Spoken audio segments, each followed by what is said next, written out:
You sit. You breathe. You try. But the page remains blank.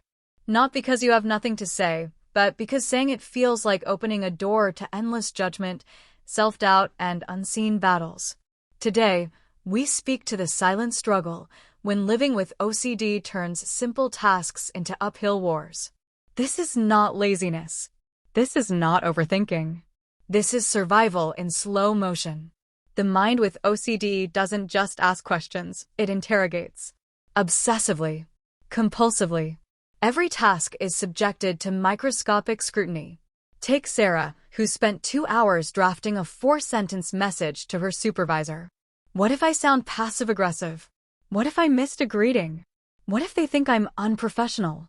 Each question spiraled into a dozen others, branching like cracks in glass. She rewrote, deleted, paused, stared. Her body was still, but her brain was in high-speed chaos. For people with OCD, the simple act of communicating feels like navigating a minefield where every word could trigger disaster. This avalanche isn't occasional. It's chronic. The brain becomes addicted to the illusion of control, believing that if it can just think long enough, analyze deeply enough, rehearse perfectly enough, catastrophe can be avoided. But perfection never comes. Instead, paralysis does. Now imagine trying to write a single paragraph, but your brain won't let it stay on the page. Every sentence is a test. Every phrase feels off.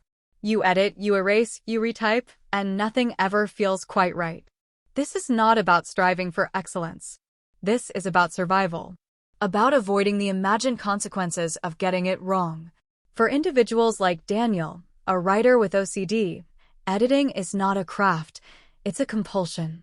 His drafts often have 20-plus versions, not because he is refining brilliance, but because his fear of imperfection overrides his creative intuition. The longer he writes, the more uncertain he becomes of what's good or bad. He loses connection to meaning, to purpose. The process itself becomes torment. The page turns from canvas to prison. The OCD loop isn't linear, it's circular.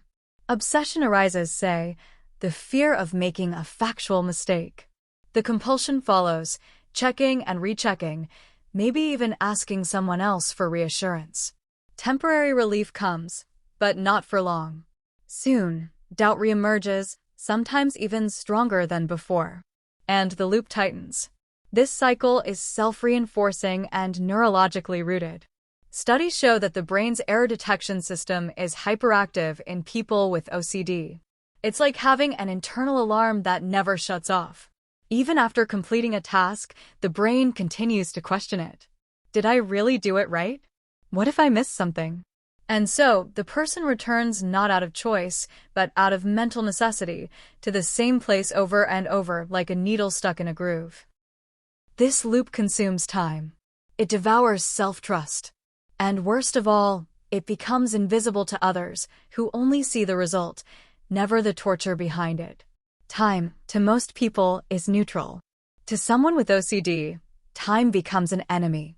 Tasks that should take minutes stretch into hours, not because of incompetence, but because of mental warfare.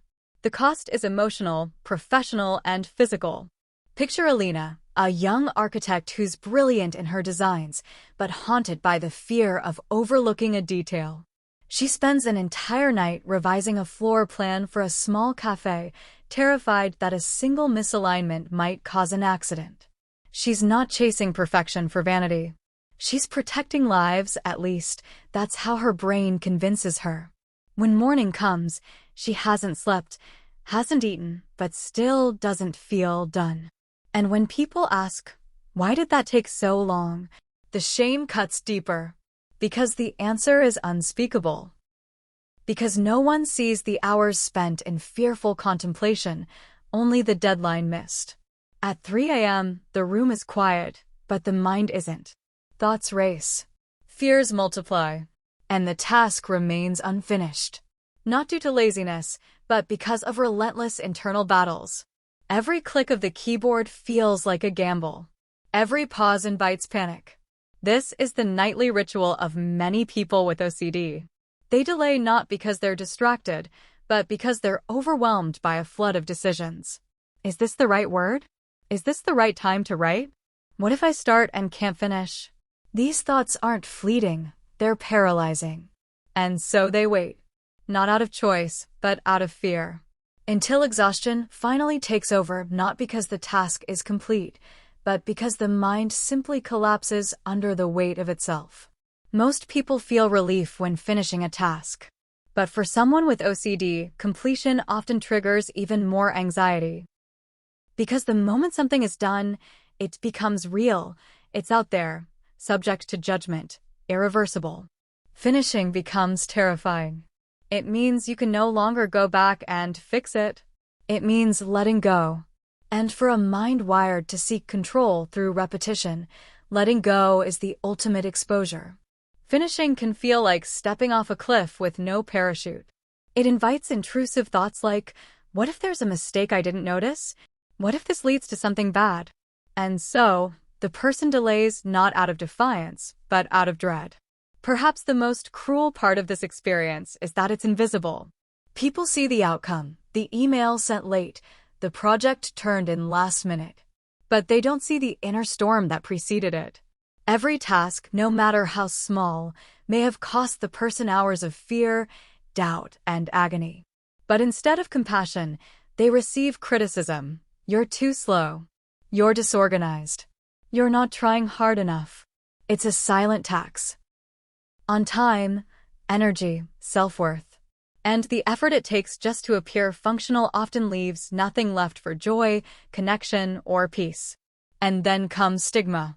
The casual jokes, I'm so OCD about my desk. The well-meaning dismissals, just stop overthinking. These words may seem harmless, but to someone fighting to survive their own brain, they sting. They reduce a deeply painful, disabling condition into a personality quirk. They invalidate the immense courage it takes to push through everyday life with OCD. This stigma doesn't just hurt feelings, it isolates.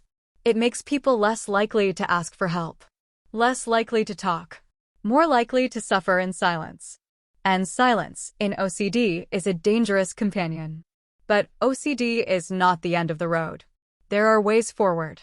Evidence-based treatments like exposure and response prevention, ERP, help the brain learn new associations. Instead of giving in to compulsions, people practice tolerating uncertainty. At first, it feels unbearable. Over time, it becomes survivable. Eventually, it becomes liberating. Medication can help stabilize the chemical imbalances that fuel the looping. Mindfulness teaches presence, not perfection. And support groups remind people, you're not broken and you're not alone. Recovery is not linear. Progress is not always visible. But every small step matters. Every brave choice builds a bridge out of the storm. We can all be part of someone's healing.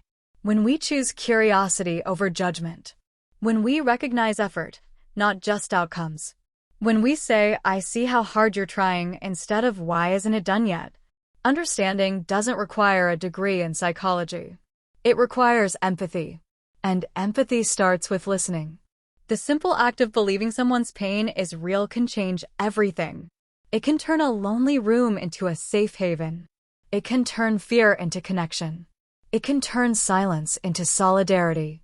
A personal story. Elena spent 6 months writing her wedding vows. Not because she lacked love, but because every word felt like a promise that had to be perfect. She feared that a misplaced phrase could doom her marriage. The stakes felt impossibly high. Through therapy, she learned to tolerate the unknown. To write a line and leave it. To accept that love isn't about perfect words, it's about honest ones. On her wedding day, she stood trembling but unshaken. She read her vows as they were flawed, human, real. And in that moment, she won a battle no one else saw.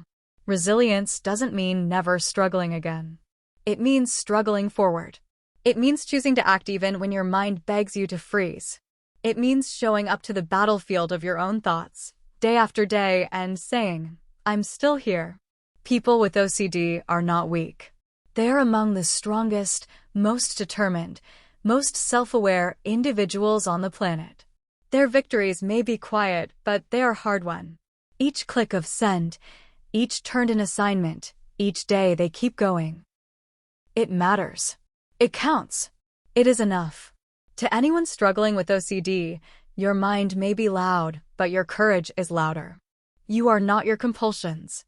You are not your delays. You are more than the tasks you finish. You are the battles you fight. And we see you. If you or someone you love is struggling with OCD, please reach out. Help exists. Healing is possible. You are not alone.